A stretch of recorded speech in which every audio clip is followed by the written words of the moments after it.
السلام علیکم زما د کاروان ملګرو امید لرم چې ښه به یئ. سخته ګرمي هم ده او د غفور شباب صاحب مېلمانه هم یو دلته د هغوی په ځای کې د هغوی په دیره کې ناست یو او ډېر خواږه خواږه ملګري ما سره راغلي دي ناست دي. بیا په خاص توګه چې زموږ مېلمه او داسې لیکوال داسې مضبوط لیکوال داسې ښه لیکوال چې د هغه کلام د هغه غزل مونږ وګورو نو یو ساعت ورباندې سوچ کوو چې دا منیر همدرد صاحب لیکلي څه دي. بیا د هغې مونږ ځان سره تشریح وکړو او بیا پرې ورسو. ما په خیال چې جمعه 8 دنې کېږي چې شاعر شوی دی او بیا هم داسې مضبوط کلام لیکي داسې بنیادي کلام لیکي چې زه ورته حیران شم. منیر همدرد صاحب مونږ سره په خاص توګه د پنډۍ نه راغلی دی. اوس به تاسو وایئ چې تا خو ووایئ چې دی په دلبوړی کې نو په پنډۍ کې د دی مدرسې دي او هغه علم خورئ ماشومان ته مستفید کېږي لګیا دي بلکې ډېرې مدرسې دي دغه خدمت ته الله پاک اخلي. نو دې وخت کې دی په پنډۍ کې پاتې کېږي نو د پنډۍ نه راغلی دی غفور شباب صاحب په کیمره دی.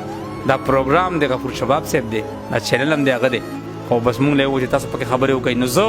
اول خو دې ټولو ته هرکلی وایم چې په خیر راغلی او بیا خاص کر منیر همدرد صاحب ته په خیرتۍ ورکوم چې په خیر راغلی. همدرد صاحب مونږ ته هرکلی ووایي. السلام علیکم ورحمت الله وبرکاتو. د کاروان ملګرو امید لرم چې ټول به ښه او د ژوند په ښو لحظو کې به د ټولو ډېره زیاته مننه او په خصوصي توګه د استاد محترم صاحب ډېره زیاته مننه چې ما ته خپل پروګرام کې بلنه راکړه. زه به دا یو کلام خپل ګران محترم ورور سجاد احمد افریدي چې په پېښور کې ژوند کوي نو دا کلام به په خصوصي توګه هغه ته ډالۍ کړم. وایي یو مست سرود نری نری د خیال د زوره وزم یو مست سرور نری نری د یو مست سرود نری نری د خیال د زوره وزم یوه نغمه یم چاپېرچله ستا د شوره وزم او ستا د فراق تاونو تور لکه د سکور کړمه زه ستا د فراق تاونو تور لکه د سکور کړمه زه ستا د فراق تاونو تور لکه د سکور کړمه زه لکه وچ خاخ پکې لوګېږمه د اوره وزم. دا شعر بیا وایي منیر همدرد صاحب ډېره مننه. ډېر ښه شعر دی ډېر ښه شعر. وایي ستا د فراق تاونو تور لکه د سکور کړمه زه لکه وچ خاخ پکې لوګېږمه د اوره وزم او ته باراني موسمې زه د ارمان تږې سوکړه ته باراني موسمې زه د ارمان تږې سوکړه ته باراني موسمې زه د ارمان تږې سوکړه ستا د کرم څاڅکو ته ګورم ګنې سپوره وزم. دا ارشاد جي دا بیا وایه ډېره مننه جي. ته باراني موسمې زه د ارمان تږې سوکړه ستا د کرم څاڅکو ته ګورم ګنې سپوره وزم او حرمت د کوره په خپل ژوند پسې هم نه یم ویستي حرمت د کوره په خپل ژوند پسې هم نه یم ویستي بېوسه مور یمه بچو پسې سرتوره وزم.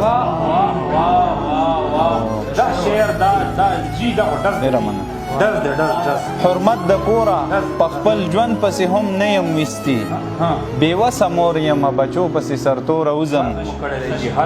او چا راته ووایي چې جانان د چم نه کډه یوړه اوس به ماښام اخر په کوم امید د کوره وزم. ډېره مننه جي. چا راته ووایي چې جانان د چم نه کډه یوړه اوس به ماښام اخر په کوم امید د کوره وزم او په جړا نه دي بدل شوي د دردونو حالات وخت اوس واوره په خندا به دي د کوره وزم. وایي په جړا نه دي بدل شوي د دردونو حالات وخت اوس واوره په خندا به دي د کوره وزم او د تصور په تار کې ورک دی همدرد مه لرزوه د تصور په تار کې ورک دی همدرد مه لرزوه خمار ته غاړه ورکومه د ټکوره وزم. غواړم چې یو بل کلام وم ملګري تاسو نه واورم. ډېره مننه. او دا کلام به احمد رحمان ورته ډالۍ کوم. احمد رحمان ورته دا کلام ډالۍ دی. لا تروسه د جانان سره په جنګ یم لا تروسه د جانان سره په جنګ یم زه په خپل ذات کې د ځان سره په جنګ یم او ځکه نه غواړم په دې وجه چې بیا مې کوټه ساسي او باران سره په جنګ یم او یم په ځمکه خو سکار مې پکې نشته یم په ځمکه خو سکار مې پکې نشته تصور کې د اسمان سره په جنګ یم او تا د زلفې په مخ ولې راخورې کړې لیونی چې بیا طوفان سره په جنګ تا د زلفې په مخ ولې راخورې کړې لیونی چې بیا طوفان سره په جنګ یم او ریت احساس ته هم د ستړي ماښام غیږ کې ریت احساس ته هم د ستړي ماښام غیږ کې ستا د وصل د ارمان سره په جنګ یم او عجیبه نه ده چې روغ بنګړي هم مات کړي عجیبه نه ده چې روغ بنګړي هم مات کړي مهذب غوندې انسان سره په جنګ یم او انسان د مهذب شعور مقام دی او ما روغ بنګړي راوړي اوس مات راټولوم عجیبه نه ده چې روغ بنګړي هم مات کړي مهذب غوندې انسان سره په جنګ یم او له فطرته په ښکلا باندې مین یم ګرم پسه یم چې دوران سره په جنګ یم او ستا یادونو له خپل ځان نه مرور کړم زه همدرد د خپل وجدان سره په جنګ یم ډېر ښه همدرد صاحب ډېر ښه همدرد صاحب همدرد صاحب تاسو نو بل کلام اورو ډېره مننه جي وایي دا یو بل کلام دی چې نغمه مجروحه ده په سوز ورته سازونه ګنډم نغمه مجروحه ده په سوز ورته سازونه ګنډم رباب مات شوی دی په درد ورته تارونه ګنډم وایي نغمه مجروحه ده په سوز ورته سازونه ګنډم رباب مات شوی دی په درد ورته تارونه ګنډم او خلق په در پسې پر هر ګنډي د درد د وجې خلق په درد پسې پر هر ګنډي د درد د وجې خلق په درد پسې پر هر ګنډي د درد د وجې او زه پر هر لره د درد پستن دردونه ګنډم خلق په در پسې پر هر ګنډي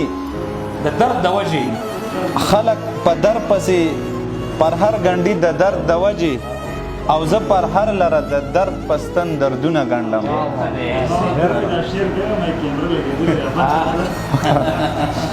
او چې وږمې داسې تیرې نه کړي ستا د ښکلي وجود چې وږمې داسې تیرې نه کړي ستا د ښکلي وجود کنډو کې ناس یم او خپل روح پورې بادونه ګنډم ډېره مننه وایي چې وږمې داسې تیرې نه کړي ستا د ښکلي وجود کنډو کې ناس یم او خپل روح پورې بادونه ګنډم او د مینې تاو کې ډېر له درد او اضطراب نه وځم د مینې تاو کې ډېر له درد او اضطراب نه وځم چې ټوله شپه چېرته سپوږمۍ پورې شعرونه ګنډم او چې رانه هیر نشي د دغه ویرې یادې ساتم چې رانه هیر نشي د دغه ویرې یادې ساتم په تصور کې ستا په خیال پورې خیالونه ګنډم او لکه الف غوندې شباب ملام کړو ستا بې رخۍ لکه الف غوندې شباب ملام کړو ستا بې رخۍ لکه الف غوندې شباب ملام کړو ستا بې رخۍ اوس چرته جاړم په شعرونو کې لفظونه ګنډم او دا شعر د تاسو ته ډالی شي چې د جلوهلي ریګزارونو په پرسوز ماحول کې د جلوهلي ریګزارونو په پرسوز ماحول کې د جلوهلي ریګزارونو په پرسوز ماحول کې خپل ورید احساس ته د سحر نه ماښامونه ګنډم او خپل ورید احساس ته د سحر نه ماښامونه او کمال می دا دی چې ګناه پسې توبې تړم کمال می دا دی چې ګناه پسې توبې تړم فطرت می دا دی چې توبې پورې نیتونه ګنډم هر یو شعر انتخاب دی ډېره مننه وایي کمال می دا دی چې ګناه پسې توبې تړم فطرت می دا دی چې توبې پورې نیتونه ګنډم او بلها خبرې راته وکړي د خندا په سترګو بلها خبرې راته وکړي د خندا په سترګو چې په تصویر پورې همدرده نظرونه ګڼل. ملګرو ډېر زبردست ډېر ښه او توالت هم نه ورکوو پروګرام ته ډېر زیات ځکه چې مخکې به نور هم سره کوو پروګرامونه. ملګرو تاسو منیر همدرد صاحب واورېدو او فیصله وکړئ تاسو چې په کوم مقام دی په کوم ډګر ولاړ دی. زه د منیر همدرد صاحب ډېره مننه کوم چې موږ ته یې وخت راکړ او موږ سره پروګرام کې شامل شو. د نورو ملګرو هم ډېره مننه کوم چې موږ یې واورېدو او ملګرو ته دا هم وایم چې دا کاروان چې دی دا ستاسو دپاره دی. دا سبسکرایب کوئ دا مخکې بوځئ دا خوښ کوئ او د منیر همدرد صاحب په باره کې را سره رایې خامخا شامله کوئ. ډېره مننه چې ډېره مهرباني.